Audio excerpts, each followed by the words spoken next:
Zoonosis దినోత్సవం సందర్భంగా ఏలూరు జిల్లా జంగారెడ్డిగూడెం ప్రాంతీయ పశు వైద్యశాలలో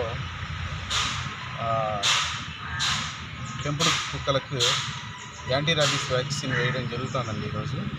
అసలు ఈరోజు జూనోసిస్ దినోత్సవం ఏంటి అంటే, జూనోసిస్ అంటే పశు సంక్రమిత వ్యాధులు అన్నమాట. పశు సంక్రమిత వ్యాధులు అంటే వైస్ వర్స, ఒక పశువు నుండి మనుషులకు కానీ మనుషుల నుండి పశువులకు కానీ వ్యాధులు వస్తే వాటిని పశు సంక్రమిత వ్యాధుల కింద వర్ణిస్తారన్నమాట.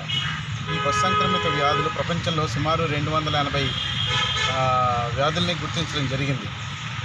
సో ఇందులో ముఖ్యమైనది ఏంటంటే రాబీస్ వ్యాధి.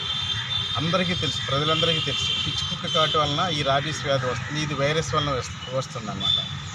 ఈ వ్యాధికి ఏంటంటే, ఒకసారి ఈ వ్యాధి కానీ లక్షణాలు కానీ మనిషిలో కానీ పశువులో కానీ కనిపించినాయంటే మాత్రం చనిపోవడం తప్పితే దానికి ట్రీట్మెంట్ అంటూ ఏమీ లేదు.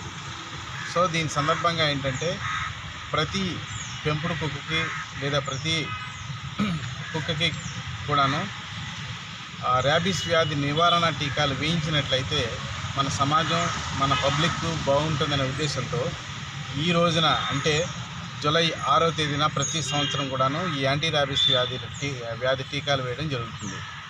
ఇలా జూలై 6వ తేదీనే ఎందుకు జరుపుకోవడం అంటే, 1885వ సంవత్సరంలో లూయిస్ పాస్చర్ అనే శాస్త్రవేత్త జూలై 6వ తేదీన ఒక బాలుడు, ఒక అబ్బాయికి పిచ్చి కుక్క కరిచింది. ఆ కరిచినప్పుడు ఈ యాంటీ ర్యాబీస్ వ్యాక్సిన్ని ప్రయోగించడం జరిగింది. ప్రయోగించి అతను జయాన్ని పొందాడు అన్నమాట. అంటే సక్సెస్ వచ్చింది ఆయనకి. ఆ రోజు నుంచి కూడాను ప్రతి సంవత్సరం జూలై 6వ తేదీన ఈ ప్రపంచ పశు సంక్రమిత వ్యాధుల దినోత్సవం జరుపుకోవడం జరుగుతుంది. సో ఇప్పటివరకు మనం మన పశు వైద్యశాలలో ఈ ఉదయం నుంచి కూడా ఒక 87 కుక్కలకి ఈ యాంటీ ర్యాబీస్ టీకాలు వేయడం జరిగింది. సో దీని గురించి ఏదండి, ఈ 280 రకాల పశు సంక్రమిత వ్యాధుల్లో కూడాను ముఖ్యమైనది రాబీస్ వ్యాధి. దీంతోపాటు ఎన్సెఫలైటిస్, తర్వాత బ్రుసెల్లోసిస్, యాంథ్రాక్స్, ఆ తర్వాత హైడెటిటోసిస్ అనే ఈ చాలా రకాల జబ్బులు మనుషులందరికీ పశువుల ద్వారానే సంక్రమిస్తాయి.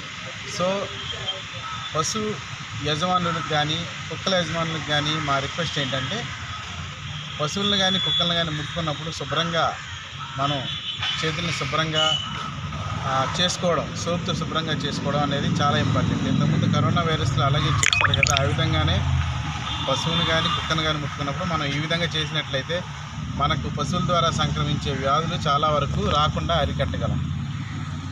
Sir, thank you.